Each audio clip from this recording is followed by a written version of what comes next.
Biar suasananya lebih beda, kita pindah keluar aja. Oke. Bismillahirrahmanirrahim. Assalamualaikum warahmatullahi wabarakatuh. Alhamdulillahirabbil alamin.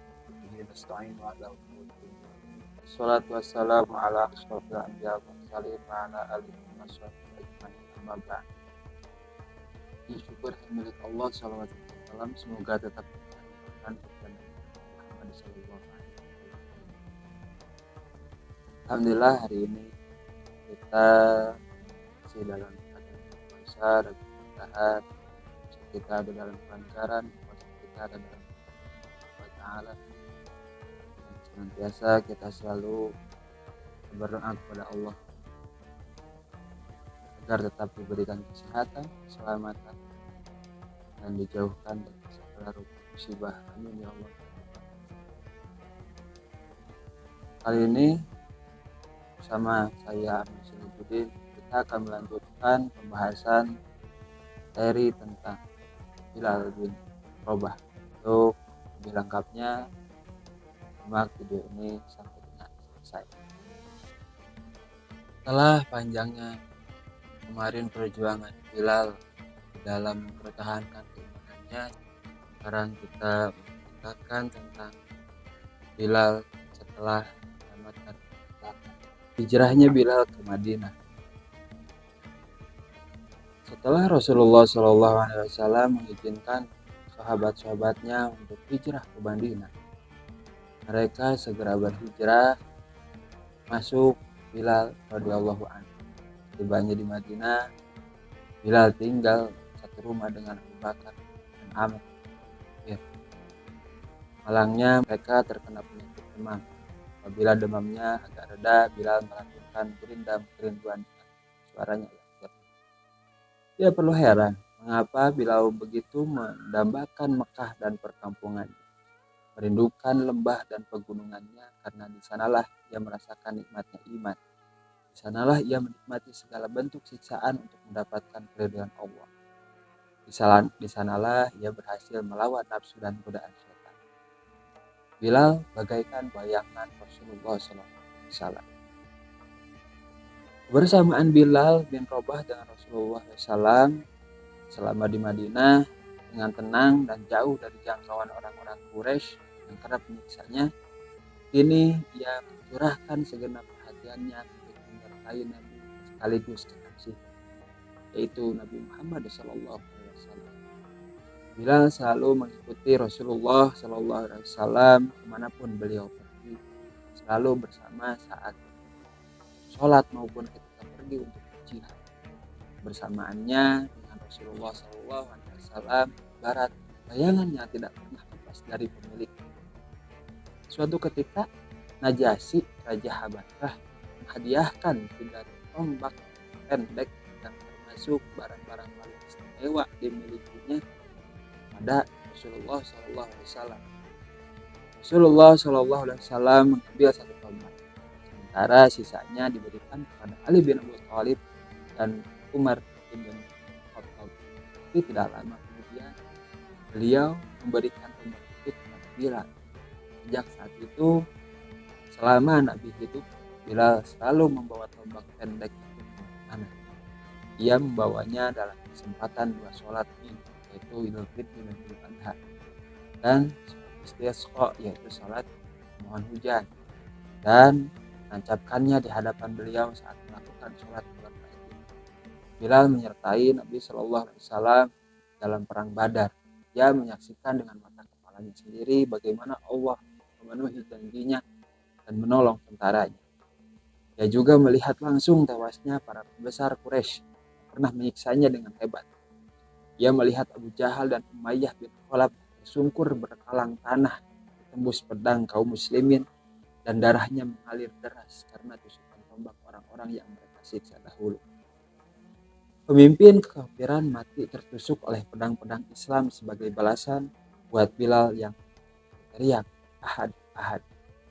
Hari-hari berlalu, Mekah ditaklukkan, dan Rasulullah SAW masuk Mekah dengan ditemani Bilal. Kebenaran telah datang dan kebatilan telah sirna. Bilal mengikuti semua peperangan bersama Rasulullah SAW dan mengumandangkan azan untuk sholat. Ia terus menjaga syiar agama yang agung ini. Bilal juga meriwayatkan 44 hadis dari Nabi Muhammad SAW. Di antaranya Rasulullah SAW bersabda, "Hendaklah kalian menunaikan sholat malam atau tahajud, karena sholat malam adalah tradisi atau kebiasaan orang-orang soleh sebelum kalian. Dan sesungguhnya sholat malam adalah amalan yang dapat mendekatkan diri kepada Allah Subhanahu wa Ta'ala, dapat mencegah dari perbuatan dosa, mengampuni dosa-dosa kecil, dan menghilangkan penyakit dari badan." Hadis riwayat At-Tirmidzi. Bilal mengalahkan Umayyah bin Khalaf. Bilal bin Rabah tidak pernah absen mengikuti semua peperangan bersama Rasulullah SAW. Dalam perang Badar, Bilal melihat Umayyah bin Khalaf atau orang yang dahulu pernah menyiksanya sewaktu di Mekah.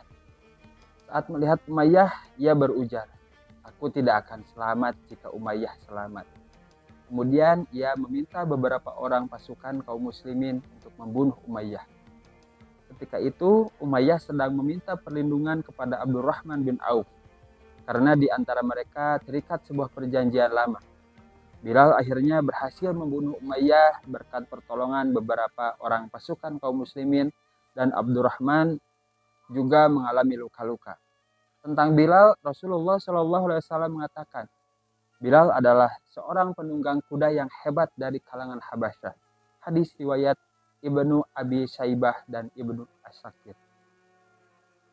Pemberian maaf yang membuahkan persahabatan. Kelihatannya diskusi para sahabat yang tidak dihadiri oleh Rasulullah SAW sangat serius. Mereka membicarakan tentang satu masalah. Nampak dalam jalsah atau rapat ada Khalid bin Walid. Begitu pula Abdurrahman bin Auf ikut serta duduk dalam rapat tadi. Bilal bin Rabah tidak ketinggalan, kelihatan bersila di pojok majelis. Abu Dzar turut hadir pula dan kebetulan pada saat itu sedang berbicara dengan penuh semangat. Abu Dzar mengeluarkan pendapat apa yang harus dilakukan jika musuh datang menyerang. "Aku berpendapat jika musuh datang menyerang, tentara muslimin jangan tinggal diam," jelasnya. Ia mengutarakan pendapatnya panjang lebar, apa yang seharusnya dilakukan tentara muslimin pada saat krisis. Setelah Abu Dzar selesai mengutarakan pendapatnya, lalu datang giliran Bilal. Apapun pendapat Bilal berlawanan sekali dengan Abu Dzar. Ia menguraikan bahwa pendapat Abu Dzar tidak tepat untuk ditetapkan pada suasana perang saat itu. Mendengar uraian Bilal, Abu Dzar marah besar. Ia merasa pendapatnya diremehkan. Lalu ia pun melontarkan kata-kata yang membuat Bilal sakit hati.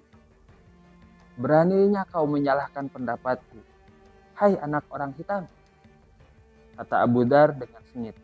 Bilal pun diam, tidak melawannya.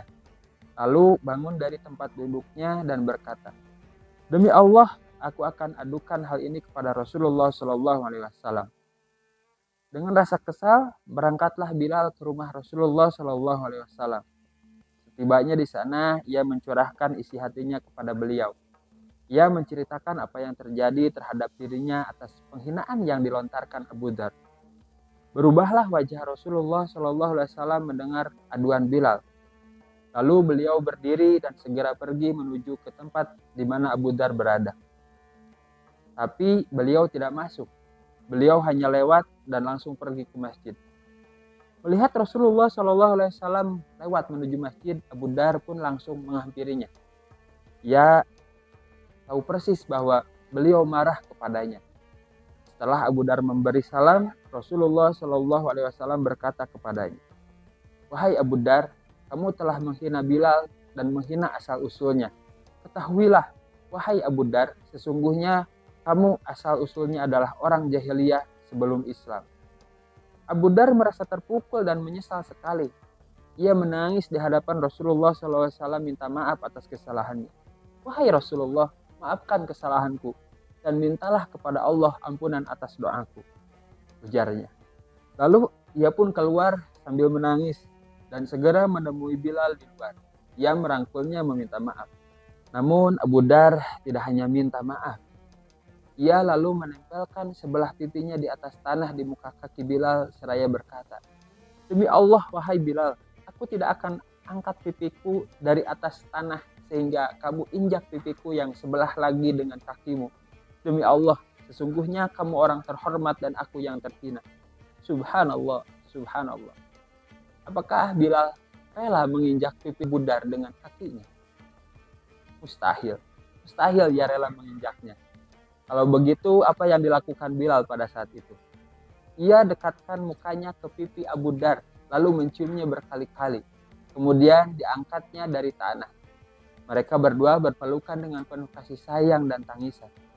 Kisah ini bisa kita ambil sebagai bahan renungan bahwa memaafkan itulah bukanlah perbuatan yang mudah dilakukan. Ketika seseorang telah dihina, maka yang tersimpan biasanya perasaan dendam dan ingin membalas, bahkan bisa sampai kepada permusuhan dan pemutusan hubungan silaturahim. Sifat memaafkan hanya terdapat pada diri orang yang luar biasa seperti yang terdapat pada diri Bilal yang memiliki keluhuran akhlak. Ia tidak hanya memaafkan Abu Dar, melainkan membalasnya dengan kebaikan yang tak pernah terpikirkan oleh Abu Dar.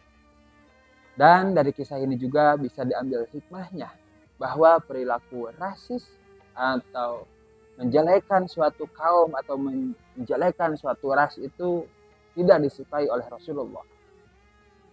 Sama halnya sifat meminta maaf atas kesalahan yang telah dilakukan kepada diri seseorang yang telah dihina bukanlah sifat yang mudah. Meminta maaf memerlukan kesadaran hati dan perasaan berdosa. Apa yang dilakukan Abu Dar terhadap Bilal justru semakin mempererat hubungan silaturahim dan membuat mereka berdua adalah sahabat yang sangat setia. Tolaklah kejahatan itu dengan cara yang lebih baik. Maka tiba-tiba permusuhan antaramu dan dia akan berubah menjadi persahabatan yang sangat setia. Pada saat pertama kali Bilal dijadikan muazin. Muazin adalah orang yang memandangkan azan. Azan adalah panggilan sholat. Dan dikumandangkan ketika waktu sholat 5 waktu telah tiba dan dilakukan sebelum sholat. Azan hukumnya sunnah muakkad. Memandang suara azan harus kita dengar dan kita jawab khidmat. Perintah melakukan azan sesuai dengan hadis Rasulullah SAW dari Malik bin Huwairits. Dia berkata, telah bersabda Nabi SAW kepada kami, apabila hadir waktu sholat, hendaklah seorang dari kamu azan.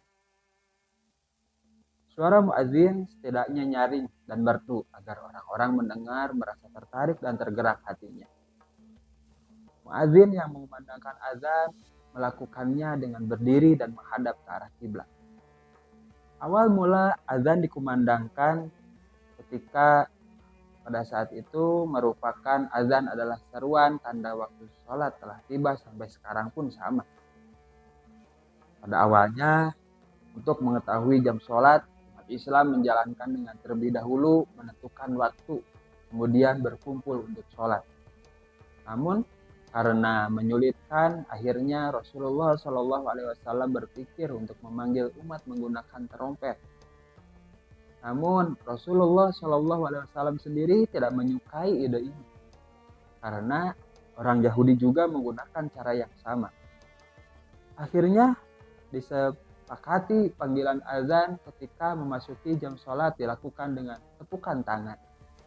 Tak berapa lama kemudian salah seorang sahabat yaitu Abdullah bin Zaid datang menemui Rasulullah. Ia berkata bahwa ia bermimpi bertemu seorang pria yang menggunakan 2 helai kain berwarna hijau seraya membawa bel. Dalam mimpi itu Abdullah lalu menawarkan diri untuk membeli bel tersebut. Ketika pria itu bertanya untuk tujuan apa ia gunakan bel tersebut, Abdullah menyatakan bahwa bel itu akan ia gunakan untuk memanggil orang-orang untuk sholat. Namun pria itu menawarkan panggilan sholat yang lebih baik, yaitu menyebutkan 4 kali seruan Allahu Akbar, lalu 2 kali seruan Asyhadu alla ilaha illallah, kemudian 2 kali seruan Asyhadu anna Muhammadar Rasulullah, lalu 2 kali seruan Hayya 'alas sholah, kemudian 2 kali seruan Hayya 'alal falah, lalu Allahu Akbar, la ilaha illallah. Dengan gembira Rasulullah Shallallahu Alaihi Wasallam menyatakan bahwa itu adalah sebuah penglihatan baik. Rasulullah segera meminta Abdullah pergi menemui Bilal dan mengajarkan azan tersebut padanya. Bilal dipilih sebagai muadzin karena ia memiliki suara yang indah dan keras, sehingga bisa menjangkau jarak yang jauh. Sejak saat itulah pertama kali azan diperdengarkan di kota Madinah dan Bilal menjadi muadzin. Bilal, muadzin Rasul, sang pengumandang seruan langit. Ketika Rasulullah Shallallahu Alaihi Wasallam selesai membangun Masjid Nabawi di Madinah dan menetapkan azan, maka Bilal ditunjuk sebagai orang pertama yang mengumandangkan azan atau menjadi muadzin dalam sejarah Islam. Biasanya setelah mengumandangkan azan, Bilal berdiri di depan pintu rumah Rasulullah Shallallahu Alaihi Wasallam dan Bilal berkata, "Hayya 'alas shalah, hayya 'alas shalah." Lalu ketika Rasulullah Shallallahu Alaihi Wasallam keluar dari rumah dan Bilal melihat beliau, Bilal segera melantunkan iqamah. Bilal sangat menikmati perannya sebagai muadzin sampai kemudian Rasulullah SAW meninggal dunia. Ketika Rasulullah SAW menaklukkan kota Mekah, beliau berjalan di depan pasukan hijaunya bersama sang pengumandang panggilan langit, Bilal bin Rabah.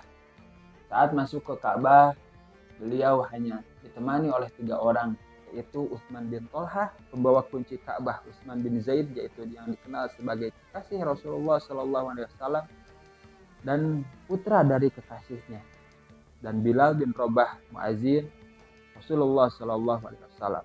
Kemudian sholat zuhur pun tiba.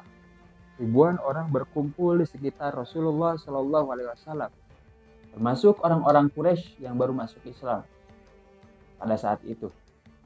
Baik dengan suka hati maupun terpaksa, semuanya menyaksikan pemandangan yang agung itu. Pada saat-saat yang sangat bersejarah itu, Rasulullah SAW memanggil Bilal agar naik ke atap Ka'bah untuk mengumandangkan kalimat tauhid di atas sana. Bilal melaksanakan perintah Rasulullah SAW dengan senang hati, lalu mengumandangkan azan dengan suaranya yang bersih dan jelas. Ribuan pasang mata memandang ke arahnya dan ribuan lidah mengikuti kalimat azan yang dikumandangkannya. Tapi di sisi lain, orang-orang yang tidak beriman dengan sepenuh hatinya tak kuasa memendam hasad di dalam dada. Mereka merasa kedengkian telah merobek-robek hati mereka. Saat azan yang dikumandangkan Bilal sampai pada kalimat asyhadu anna Muhammadar Rasulullah, aku bersaksi bahwa Muhammad adalah utusan Allah, Juwariyah binti Abu Jahal bergumam, sungguh Allah telah mengangkat kedudukanmu. Memang, tapi kami tetap akan sholat. Tapi demi Allah kami tidak menyukai orang yang telah membunuh orang-orang yang kami sayangi. Maksudnya adalah ayahnya yang tewas dalam perang Badar.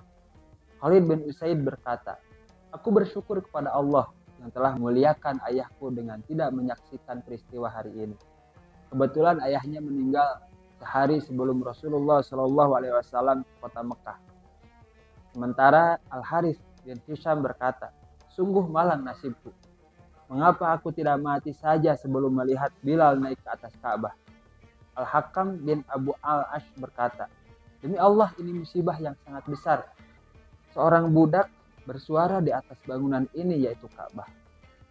Sementara Abu Sufyan yang berada dekat mereka hanya berkata, aku tidak mengatakan apapun, karena kalau aku membuat pernyataan, walau hanya satu kalimat, maka pasti akan sampai kepada Muhammad bin Abdullah.